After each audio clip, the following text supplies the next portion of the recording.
Hello friends, आज हम class 10th का chapter 13 surface area and volume for term two exam start करेंगे। तो in this video I will explain about all the information, all the formulas, all the introduction of this chapter and मैं आपको बताऊंगी कि आप जो ये क्वेश्चंस हैं जो आपको शायद थोड़े डिफिकल्ट लग रहे होंगे तो उनको किस अप्रोच के साथ आपको करना है सो दैट वो आपको ईजी लगे। ठीक है, तो इसमें हमारे पास जो फिगर्स हैं, जो 3D फिगर्स हैं, उनमें आपको ऑलरेडी सारे क्लास 9th वाले ही हैं, तो मैं आपको एक्सप्लेन करूंगी कि हमें किस तरह से फॉर्मूलाज बनाने हैं, कहां सरफेस एरिया फाइंड करना है, कहां पे वॉल्यूम फाइंड करना है, किस तरह से हमें क्वेश्चंस को सॉल्व करना है। तो मैं हूं श्वेता अग्रवाल और आज की वीडियो स्टार्ट करते हैं। तो इन दिस चैप्टर, जैसे कि आपको पता है, क्यूब है आपके पास, क्यूबॉइड है, सिलेंडर है, कोन है, स्फीयर है, तो ये सारी की सारी फिगर्स ना ऑलरेडी आपने क्लास 9th में पढ़े हुए हैं। तो ये सारे आपके पास सारे फॉर्मूला सब कुछ मतलब एक तरह से फॉर्मूला वाइज अगर हम बात करते हैं तो कोई भी फॉर्मूला आपके पास न्यू फॉर्मूला नहीं है। तो फिर क्लास 10th में ऐसा क्या है जो कि हमारे पास न्यू है? तो बेसिकली यहाँ पे जो आपके पास क्वेश्चंस है ना, उसमें आपके पास कॉम्बिनेशंस में फिगर्स दी होंगी। लाइक आपके पास एक सिलेंडर है और सिलेंडर के ऊपर आपने कोई कोन रख दिया है या स्फीयर रख दिया है, ठीक है, या फिर आपके पास हॉलो सिलेंडर हो सकता है, या फिर आपने एक क्यूब के ऊपर एक हेमिस्फीयर प्लेस किया हुआ है। तो इस तरह के कुछ क्वेश्चंस होंगे, मतलब कॉम्बिनेशंस में आपके पास प्रॉब्लम्स होंगी जो कि डेली लाइफ से कहीं ना कहीं रिलेट करती हैं। जैसे कि टॉय की शेप हो सकती है। Late us suppose will just draw a shape here. जैसे कि आपके पास एक यहाँ पे हो सकता है कि कोई उन्होंने हेमिस्फेयर दिया हो और हेमिस्फेयर के ऊपर ऐसे कोई कोन प्लेस की हुई हो। तो देखना जरा, अगर आप इस कोन को इस हेमिस्फेयर के और लेट अस सपोज इन दोनों की रेडियस सेम है, तो अगर आप इसको इसके ऊपर प्लेस कर दोगे इस कोन को, तो आपके पास कैसे फिगर आ जाएगी? जो आपका सॉलिड फॉर्म होगा वो कुछ इस तरह का फॉर्म हो जाएगा। तो इस तरह का एक हो सकता है, या फिर इस तरह की बहुत सारी सिचुएशन आपके पास हो सकती हैं। ठीक है, या फिर आपको कोई हॉलो सिलेंडर दिया होगा या कुछ भी इस तरह के फिगर्स होंगी। तो आपको क्या करना है, दो तीन चीजें हैं जो आपको इंपॉर्टेंट आपके माइंड में आपको रखनी है। तो वो अभी मैं बात करती हूँ, वो भी डिस्कस करते हैं। तो सबसे पहले इन सारी बातों से पहले एक बार हम थोड़ा सा फॉर्मूलाज रिवाइज कर लेते हैं। फॉर्मूला को लर्न करने के लिए भी वी हैव सम ट्रिक। तो वो हम कैसे करने वाले हैं वो देखते हैं। तो सबसे पहले अगर हम बात करते हैं क्यूब की बात करते हैं सबसे पहले, ठीक है, क्यूबॉइड के फॉर्मूलेस की। तो देखिएगा, जैसे कि सबसे पहले हम बात करते हैं क्यूब की। तो क्यूब होता क्या है, बहुत अच्छे से मैं आपको एक्सप्लेन करूंगी, क्योंकि बहुत सारे बच्चे कहते हैं कि हम समझ ही नहीं पाते हैं मैम क्वेश्चन को पढ़ने के बाद कि करना क्या है हमको। तो जो हमारे क्यूब है, बेसिकली क्यूब आपका होता क्या है? क्यूब एक तरह का एक बॉक्स है। जैसे कि late us suppose this is one of the square. Basically इसका जो आपका बेस और वी कैन से जितने भी इसके फेसेस होते हैं वो सारे के सारे इसके स्क्वायर शेप होता है। तो ये जो क्यूब होता है एक ऐसा बॉक्स है आपका जिसका कि आपका लेंथ, ब्रेथ, हाइट सब इक्वल है। ठीक है, सारी की सारी जो एजेस हैं वो सेम है, स्क्वायर से फॉर्म हुआ हुआ होता है। ठीक है, तो ये मैंने क्यूब ले लिया और इसमें ये आपके पास एक क्यूब हो गया। तो आप देख रहे हो इस क्यूब में आपकी जो लेंथ है, length and is equal to breadth, ठीक है, and is equal to height. तो ये length, breadth and height equal होती है। अगर आप लेंथ, ब्रेथ एंड हाइट देख सके, आपका जो टॉप एंड बॉटम है, टॉप एंड बॉटम में you can take this like breadth और लेंथ। ठीक है, तो ये लेंथ ब्रेथ हो गया, दिस इज योर हाइट। तो ये सारे के सारे इक्वल होते हैं इसमें। लेट अस सपोज इन सब की वैल्यू जो है वो ए है आपके पास। तो यहाँ पे आपके पास दो तीन चीजें हैं। सबसे पहला वर्ड आप यूज करते हो लैटरल सरफेस एरिया। कुछ बच्चे कंफ्यूज रहते हैं कि लैटरल सरफेस एरिया और कर्व सरफेस एरिया में क्या डिफरेंस है, तो आई विल एक्सप्लेन दिस आल्सो। फिर उसके बाद आपके पास आता है टोटल सरफेस एरिया, फिर आता है वॉल्यूम। तो ये आपके पास कुछ दो तीन फॉर्मूलाज होते हैं। इसके अलावा भी कुछ चीजें हैं, वो भी बता दूंगी। ठीक है, तो लैटरल सरफेस एरिया बेसिकली होता क्या चीज है? Lateral surface area for any kind of solid is always the area of the walls, we can से।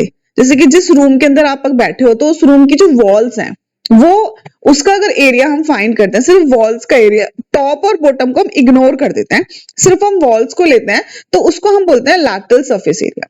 ठीक है, तो लैटरल सरफेस एरिया के लिए what we have to take the area of the walls, what will take the area of the walls.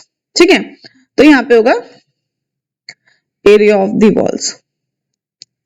ठीक है, lateral faces जिनको आप बोलते हो। और यहाँ पे आपका टोटल सारे जितने भी टॉप बॉटम वॉल सब इंक्लूड होके टोटल सरफेस बनेगा। तो area of all the faces, ठीक है, all the faces including top and bottom, ठीक है।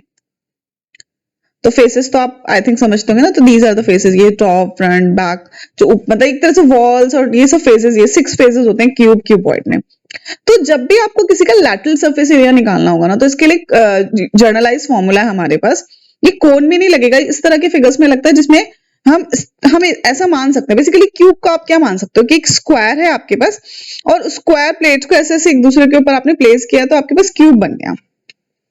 तो अगर आप ये तो इसमें ना जब इस तरह की फिगर होती है जो ऊपर से लेकर नीचे तक बिल्कुल सिमेट्रिकल है, एक जैसी है। ऐसे कोन में तो आप ऐसा नहीं बोल सकते ना, कोन में जो सर्कल्स है वो छोटे होते जा रहे हैं, उनकी रेडियस कम होती जा रही है। लेकिन यहाँ पे ऊपर से लेकर प्लेट्स जो हम प्लेस कर रहे हैं वो सेम ही एरिया की प्लेट्स है। तो इस तरह के फिगर्स के लिए फॉर्मूला अप्लाई हो सकता है। फॉर्मूला क्या है? बेस पेरीमीटर, ठीक है, बेस पेरीमीटर इनटू हाइट। तो आप क्या फॉर्मूला लगाओगे? Base perimeter into height. तो this is the universal formula which we can use for cube, cuboid और सिलेंडर। तो बेस एरिया क्या है? क्योंकि इसकी एज ए है तो बेस का एरिया, स्क्वायर का एरिया कितना होता है? Sorry, base perimeter. तो स्क्वायर का पेरीमीटर क्या होता है? स्क्वायर का पेरीमीटर होता है 4 इंटू साइड, है ना। तो यहाँ पे भी 4a हो जाएगा और हाइट भी इसकी क्योंकि a ही है तो 4a स्क्वायर। तो this is your lateral surface area of cube. Total surface area में आपकी टॉप और बॉटम भी इंक्लूड हो गए, टॉप भी a स्क्वायर है, बॉटम भी a स्क्वायर, वैसे भी 6 फेसेस है तो 6a स्क्वायर। वॉल्यूम क्या होता है इसका? वॉल्यूम होता है बेस एरिया, ये भी जर्नल फॉर्मूला है, इनटू हाइट, ठीक है। तो ये जर्नली आपको फॉर्मूला कहीं मिलने नहीं वाला, तो प्लीज आप इसको बहुत अच्छे से फोकस करके, क्योंकि ये केवल इस तरह के फिगर्स के लिए ही नहीं, जैसे कि अगर आपके पास कोई भी कहीं पे भी कोई भी एक ऐसा पेंटागन है या हेक्सागन है और प्लेट्स को ऐसे स्टैगिंग करिए आपने एक दूसरे के साथ और कोई सॉलिड फॉर्म किया तो हर जगह ये वाले फॉर्मूला अप्लाई हो जाएंगे। तो बेस एरिया कितना है इसमें आपका? ए स्क्वायर, और हाइट कितनी है? ए, तो वॉल्यूम हो जाएगा ए क्यूब। तो now you have 3 formula for your cube, lateral surface area, total surface area and the volume. So इसके अलावा अगर आपके पास कुछ छोटे मोटे फॉर्मूला और भी होते हैं जो क्यूब के लिए लगते हैं, तो क्या क्या है? जैसे कि समटाइम्स व्हाट दे आस्क कि लेंथ ऑफ डायगोनल, ठीक है, तो लेंथ ऑफ डायगोनल भी पूछ लेते हैं वो। तो लेंथ ऑफ डायगोनल होती है इसकी ए स्क्वायर प्लस ए स्क्वायर प्लस ए स्क्वायर होती है, तो रूट 3a हो जाती है इसकी, ठीक है। तो रूट 3a, और sometimes what they can ask कि आपने इसके एजेस पे टेप लगाई तो length of all the edges, तो length of all the edges,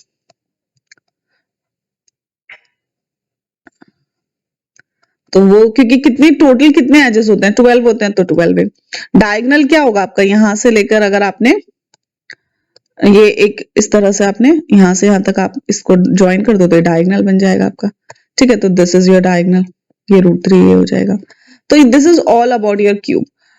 अब इसके अलावा अगर हम नेक्स्ट उस पे जाते हैं तो ये फॉर्मूलाज आप नोट कर लेना, ठीक है, and then will discuss our next cuboid. तो क्यूबॉइड भी बिल्कुल सेम ही हमारा है, ठीक है। इसी फिगर को will follow for the cuboid, because इसमें बस डिफरेंस क्या होता है क्यूब और क्यूबॉइड में? डिफरेंस क्या होता है कि क्यूब और क्यूबॉइड में डिफरेंस होता है हमारा कि जैसे कि जो क्यूब है उसकी लेंथ, ब्रेथ और हाइट तीनों सेम होती है, बट जो आपका क्यूब में लेंथ, ब्रेथ और हाइट इक्वल होती है, बट क्यूबॉइड में आपकी लेंथ, ब्रेथ और हाइट जो होती है वो डिफरेंट हो जाती है। तो ये क्यूबॉइड और क्यूब में डिफरेंस है, ठीक है। तो क्यूबॉइड में भी वही आपका lateral surface area again first, ठीक है।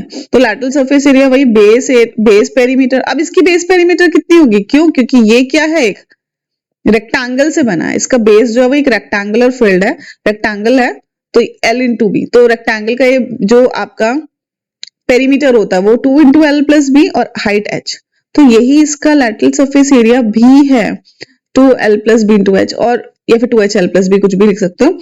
इसको और अच्छे से समझने के लिए कैसे समझ सकते हैं कि जो आपका क्यूब होता है ना, late us suppose this is your cube, ठीक है। तो आपके जो फेजेस के एरियाज हैं वो एक बार मैं और थोड़ा सा, हालांकि जूनियर क्लासेस में आपने अच्छे से समझा होगा लेकिन फिर भी एक और बार एक्सप्लेन कर देती हूँ।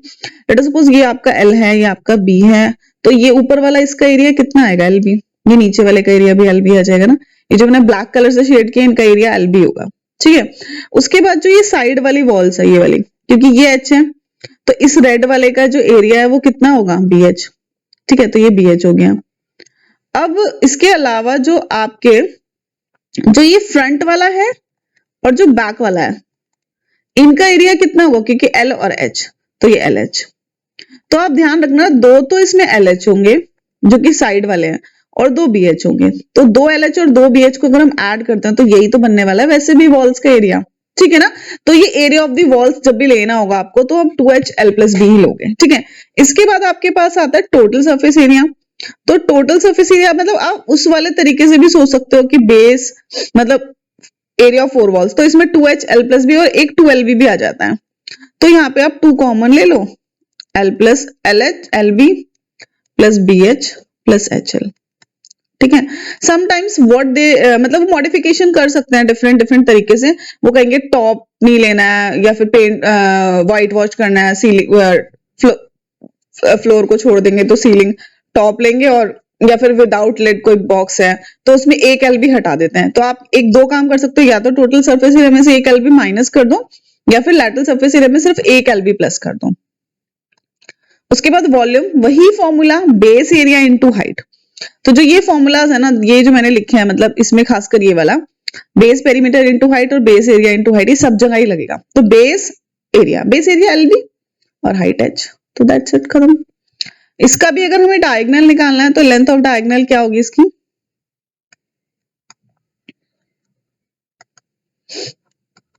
Underwood l square plus b square plus h square. तो ये इसके फॉर्मूलाज हो गए आपके क्यूब के, ठीक है। तो ये हमारे पास क्यूब हो गया। इसके बाद हम बात करते हैं सिलेंडर की, ठीक है। तो नेक्स्ट आपके पास अभी हम सिर्फ फॉर्मूला डिस्कस करें, फिर मैं आपको थोड़ा सा ये भी एक्सप्लेन करूंगी कि जो फिगर्स हैं उसमें आप जो बनाओगे, ठीक है, तो उसमें देखते हैं ये वो बनाते हैं। तो सिलेंडर बना रहे हैं, ठीक है। तो सिलेंडर में बेसिकली जैसे जिस ग्लास में आप पानी पीते हो ना, वो सिलेंड्रिकल शेप ही होता है, ठीक है।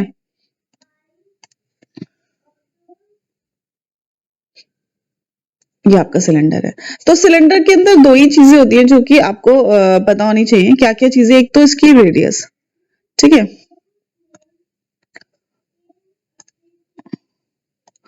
एक तो ये जो इसका सर्कुलर पार्ट है, इसकी रेडियस क्या है, ठीक है। तो ये रेडियस इसकी लेट अस सपोज आर है। ऊपर टॉप और बॉटम सर्कल होता है, और जो ये हाइट है इसकी, ये चीज, ये हाइट है इसकी, ठीक है। तो ये हाइट कितनी है, तो हाइट इसकी h हो गई। तो बस इतना ही आपको पता होना चाहिए, दो ही चीजें होती हैं सिलेंडर के अंदर में। तो now we have our third cylinder. तो ग्लास में जिसमें पानी पीते हो वो सिलेंडर होता है। तो उसका जो अगर हम बात करते हैं, अब यहाँ पे आपके पास वर्ड आता है कर्व्ड सरफेस एरिया। तो आप देखोगे कि ये जो न्यू वर्ड आ गया कर्व्ड सरफेस एरिया, और कहीं पे हम बोल रहे हैं लैटरल सरफेस एरिया। तो डिफरेंस कहाँ पे आ रहा है लैटरल सरफेस एरिया और कर्व्ड सरफेस एरिया में? जो कर्व्ड सरफेस एरिया होता है वो कर्व फिगर्स के लिए होता है। कई जगह लिखा होगा राइट सर्कुलर सिलेंडर। तो जो राइट सर्कुलर सिलेंडर क्या है, जो कि जिसका जो रेडियस और हाइट है ना, इनके बीच में से राइट एंगल बन रहा है, ठीक है। लेकिन अगर कोई ऐसे जो प्लेट्स हैं वो थोड़ा सा इस तरह से आपने थोड़ा सा किसी एंगल पे से प्लेस कर दिया, तो ये तो राइट नहीं है ना। आप देखो यहाँ पे तो राइट एंगल नहीं बन रहा ना, तो ये राइट नहीं होगा। तो आपके सिलेबस में ये है ही नहीं एक्चुअली। आपके में सिर्फ और सिर्फ राइट सर्कुलर सिलेंडर, तो जो भी आप पढ़ रहे हो वो राइट सर्कुलर सिलेंडर ही पढ़ रहे हो।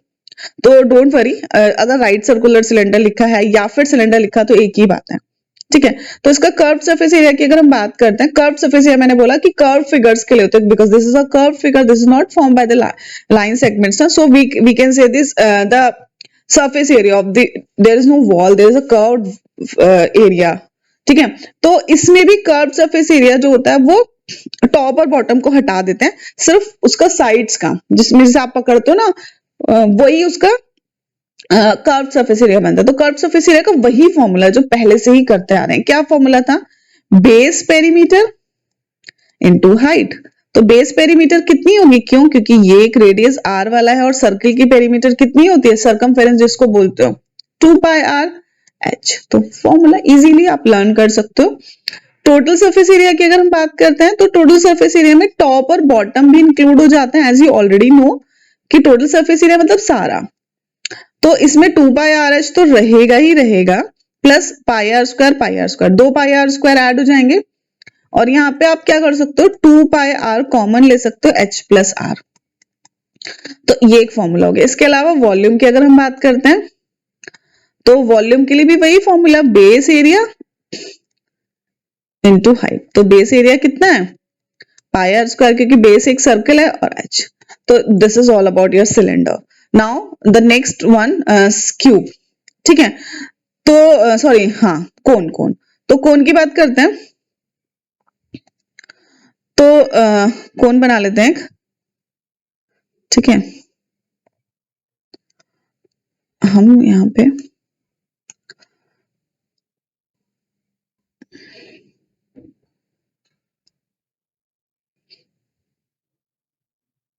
ठीक है,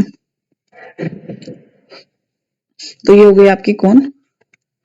अब इसमें आपके पास में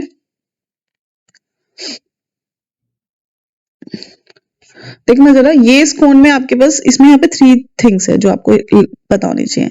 पहली चीज तो ये वही हाइट, इसको नॉर्मल हाइट बोलते हैं हम, ठीक है। इसके बाद ये जो सर्कुलर पार्ट है इसकी रेडियस, और ना ये वाला जो चीज है जो एल है। जो आप आइसक्रीम खाते हो ना, वो कोन, जो कोन शेप ही तो होती है जिसमें आप आइसक्रीम फिल करते हो, आइसक्रीम खाते हो, इसको इन्वर्ट कर दो अगर आप, तो आपको वही वाली कोन मिल जाएगी। तो बेसिकली वो कोन ही होती है जिसके अंदर हम आइसक्रीम खाते हैं, ठीक है। तो यहाँ पे तीन चीजें आपके पास, इसका रेडियस, हाइट और ये लैटरल स्लैंट हाइट। इसको हम क्या बोलते हैं, एल को हम बोलते हैं स्लैंट हाइट, ठीक है।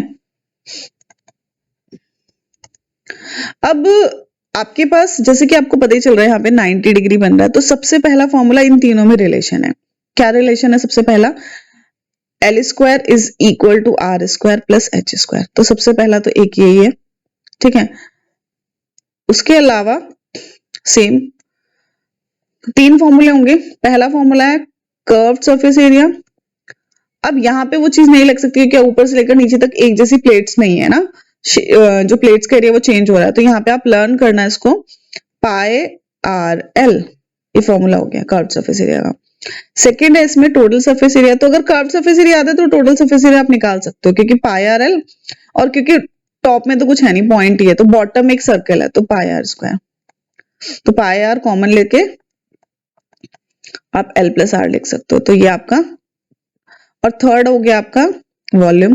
तो इसका ध्यान रखना है, इसका जो वॉल्यूम है ना वो सिलेंडर के वॉल्यूम का 1/3 होता है, तो 1/3 पाई आर स्क्वायर एच। तो ये हमारी कोन हो गई, ठीक है। इसके बाद हमारे पास अभी लास्ट है हमारा आपका स्फेयर है। स्फेयर डिस्कस करेंगे, फिर हम थोड़ा सा कुछ 1-2 चीजें आपको बताऊंगी मैं कि हम क्या क्या है हमारे पास और जो कि हमें फोकस करना है, ठीक है। तो स्फेयर, जैसे जिस बॉल से आप खेलते हो, 3D जो शेप होती है वो स्फेरिकल बॉल होती है, ठीक है। फिर थोड़ा सा मैं इस तरह से दिखा देती हूँ। तो बॉल में क्या हो सकता है, सिर्फ रेडियस ही तो होगी ना उसकी। तो let us suppose this is your radius r. तो अब इसमें भी क्या क्या, अब बताओ मुझे, क्या इसमें टोटल सरफेस एरिया और lateral surface area, curved surface area अलग अलग तो होगा नहीं, क्योंकि इसमें टॉप और बॉटम तो कुछ है ही नहीं ना। तो कर्व्ड सरफेस एरिया या फिर कुछ नहीं है, मतलब टोटल सरफेस एरिया या फिर सरफेस एरिया वर्ड यूज कर सकते हो, इसमें एक ही बात है। तो सरफेस एरिया इसका 4 पाई आर स्क्वायर होता है, ये ध्यान रखना आप। और वॉल्यूम होता है इसका 4/3 of volume of pi r cube, 4/3 pi r cube. तो ये 2 फॉर्मूले हैं स्फीयर के लिए आपके पास। इसके अलावा आपके पास एक इस तरह का हेमिस्फेरिकल फिगर भी होगा, इस तरह का सॉलिड। ये क्या चीज होती है, जिस बाउल में आप खाना खाते हो ना, वो बाउल, ठीक है। तो इसकी रेडियस है यार, ठीक है। तो इसमें कर्व्ड सरफेस एरिया हो सकता है, क्यों, क्योंकि अब इसका टॉप बन गया ना ये चीज, है ना। तो इसका कर्व्ड सरफेस एरिया तो 2 पाई आर स्क्वायर होगा, क्योंकि हेमिस्फेयर है, हाफ है। ये स्फेयर था आपका।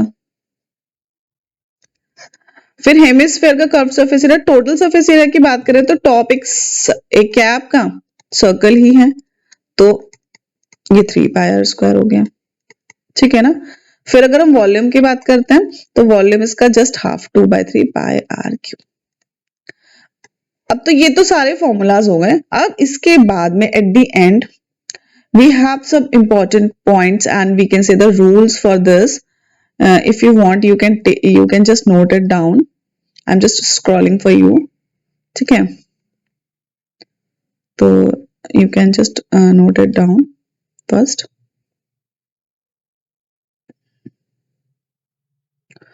जितनी बार आप इनको लिख के प्रैक्टिस करोगे ना वो आपके लिए ज्यादा बेनिफिशियल रहेगा, मैं आपको बता दूं, बिकॉज क्योंकि ध्यान रखना ये जो फिगर्स हैं आपके, इनको बार बार फॉर्मूलाज में कई बार कंफ्यूजन, अगर आपको मान क्वेश्चन समझ भी आ गया फिर भी आपने फॉर्मूला गलत कर दिया तो फिर तो सब कुछ गलत ही हो जाएगा ना, तो फॉर्मूलाज जरूर लर्न होने चाहिए, ठीक है। तो अब हम उन कुछ इंपॉर्टेंट पॉइंट्स के बारे में डिस्कस करेंगे कि कैसे हमको क्वेश्चंस को करना है। तो हम देखते हैं, जैसे कि मैंने कुछ एक सिचुएशन ली, जैसे कि यहाँ पे आपके पास एक सिलेंडर है, फिर ये 2 हेमिस्फेयर हैं, ये अलग अलग थे, ज्वाइन कर दिया, तो जो इसका सर्कुलर पार्ट है वो इसके साथ अटैच होके एक इस तरह के आपको सॉलिड मिल गया। यहाँ पे एक कोन है, एक हेमिस्फेयर है, ये कोन को हेमिस्फेयर जैसे भी हमने डिस्कस किया तो ये बन गया। तो इस तरह के आपको ना क्वेश्चंस दिए होंगे। अब की बार कंबाइंड फिगर्स हैं, कंबाइंड फिगर मतलब एक काइंड ऑफ सॉलिड है, फिर कोई दूसरा काइंड ऑफ सॉलिड है, उसको उसके ऊपर मिला दिया या उसमें से उसको आपने कट कर दिया। जैसे कि ऐसा भी हो सकता है कि आपके पास एक सिलेंडर हो, एक एग्जाम्पल में दे रखा है ये एनसीईआरटी के, और फिर आपने इसमें से क्या करना है, एक हेमिस्फेयर कट कर दिया। इस तरह की सिचुएशन भी हो सकती है। या फिर कैसे सिचुएशन हो सकती है कि लेट अस सपोज आपके पास एक कोन है और कोन के ऊपर आपने मतलब एक तरह से कह सकते हैं कि थोड़ा कॉम्प्लेक्स हो गया है, चीजें उतनी आसानी है, डायरेक्ट फॉर्मूलाज अप्लाई नहीं हो सकते हैं। इस तरह से आपके कोई हेमिस्फेयर प्लेस किया हुआ है, आ रही बात समझ। तो इस तरह से आपने कोई हेमिस्फेयर प्लेस किया हुआ है। तो अब आप देखना एक चीज, इसमें सबसे इंपॉर्टेंट बात क्या है, जो सबसे मोस्ट इंपॉर्टेंट पॉइंट जो है इस चैप्टर को करने के लिए, मोस्ट इंपॉर्टेंट पॉइंट। अब कहते हैं बच्चे मैम मेरे तो आंसर्स ही नहीं आ रहे हैं। यस ऑफ कोर्स, हो सकता है कि ना आए, तो जो सबसे ज्यादा इंपॉर्टेंट जिसको आपको एकदम दिमाग में बिठा लेना है, कैलकुलेशन एट द एंड।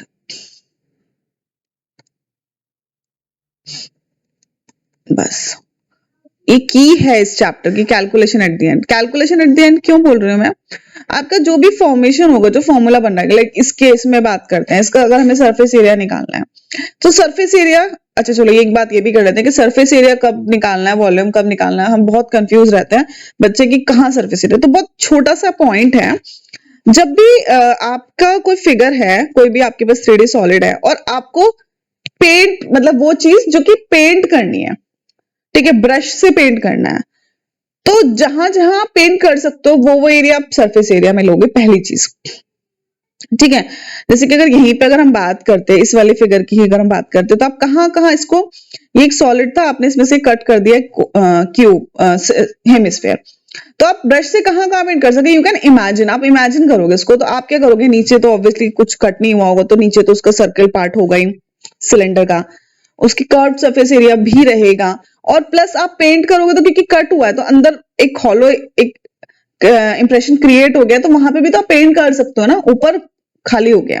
तो यहाँ पे अगर हम इसका फॉर्मूला ऑफ सरफेस एरिया बनाते तो क्या क्या बनाते, 2 पाई आर एच बना लेते, curve surface area of cylinder, 1 pi r square बनाते नीचे वाला, यहाँ पे पेंट कर सकते थे, प्लस इसके अंदर हेमिस्फेयर में भी पेंट कर सकते थे, तो 2 पाई आर स्क्वायर।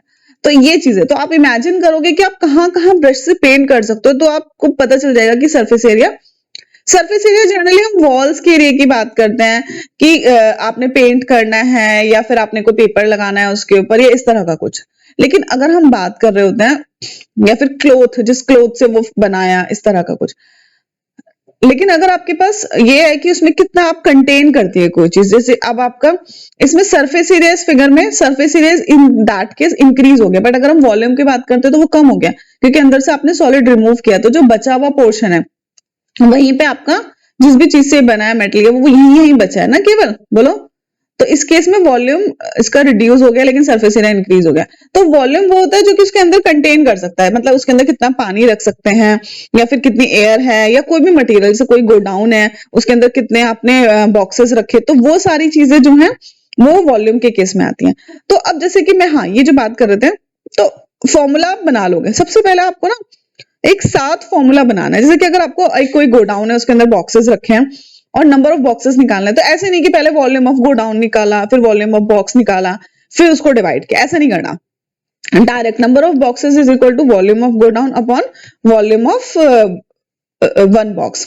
क्योंकि most of the time 90% 99% cases में वो आपको ऐसे वैल्यूज देते हैं जो कि डायरेक्टली कट आउट हो जाते हैं, पाई से पाई कट जाएगा, तो इस तरह का कुछ होता है। तो आपको कैलकुलेशन एट द एंड करनी है। इसके साथ ही एक और इंपॉर्टेंट पॉइंट है कि आपको ना कॉमन लेने की अप्रोच को फॉलो करना है। कॉमन क्या चीज है, जैसे इसी वाले केस में बात करते हैं तो हम कॉमन ले सकते हैं। कॉमन मीन से बहुत कैलकुलेशंस इजी होती हैं। जैसे 2πr we can take as a common, h plus sorry πr we can take as a common, ये वाला 3πr वैसे भी 3πr स्क्वायर बन जाएगा, तो ये h 2h और यहाँ पे एक r और 2r तो 3r। तो इस तरह से ये आपका इजी हो गया। ठीक है, तो आप ये 2-3 चीजें कॉमन लो, फिर कैलकुलेशन एट द एंड करो। पाई की वैल्यू पे भी फोकस कर लिया करो, नहीं दिए तो ऑब्वियसली 22/7 ही रखनी है हमको। अप्रोच करनी कट कट वाली, क्योंकि नंबर्स ऐसे ही दिए होंगे जहां कट होंगे। 1-2 चीजें और भी हैं, जैसे जैसे आपको ना रेडियस समटाइम्स वो 10.5 दे देते हैं या 3.5 दे देते हैं, इस तरह के जो नंबर्स हैं तो इनको यूज ना करके आप 10.5 की जगह 21/2 रखना, इसको आप 7/, क्यों, क्योंकि पाई के साथ कटते हैं। ठीक है, तो ये कुछ आप चीजें, हालांकि ये सारी की सारी चीजें जब आप प्रैक्टिस करोगे तो आप खुद से भी अपने आप क्रिएट कर सकते हो कि हम और क्या बेटर और क्या इजियर चीजें करें जिससे कि आपकी कैलकुलेशन इजी रहे, और ये प्रैक्टिस से ही आएंगे, ध्यान रखना। तो प्रैक्टिस इज रियली इंपॉर्टेंट। इस चैप्टर में प्रैक्टिस करनी ही करनी है, ये नहीं कि फॉर्मूला याद कर लिए जो मैं तो कर ही लूंगा, नहीं। जब तक प्रैक्टिस नहीं करोगे, खासकर एटलीस्ट एनसीईआरटी के सारे क्वेश्चन सारे एग्जाम्पल तो करने ही करना है।